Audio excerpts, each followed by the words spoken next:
নমস্কার বন্ধুরা, আশা করি সবাই তোমরা খুব ভালো আছো। আমিও খুব ভালো আছি, তোমরা ভালো আছো। আজকে আমি তোমাদেরকে শোনাবো একটা ময়না বলো তুমি কৃষ্ণ রাধে। ময়না বলো তুমি কৃষ্ণ রাধে, কেমন যেতে জিতাই কেমন বাদে।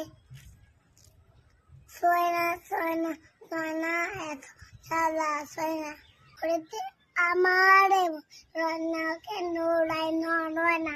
বুঝে না কেমন বাপু লোক রাত পাহারা যায় যে আমার চোখ ধারে চোখ হতে বোঝে না কেমন বাপু লোক রাত পাহারা যাইছে আমার চৌকি ধারে চোখ না শোনা এত জ্বালা সয় না ঘরেতে আবার মন নয় না কেন নয় না কেমন লাগলো বন্ধুরা?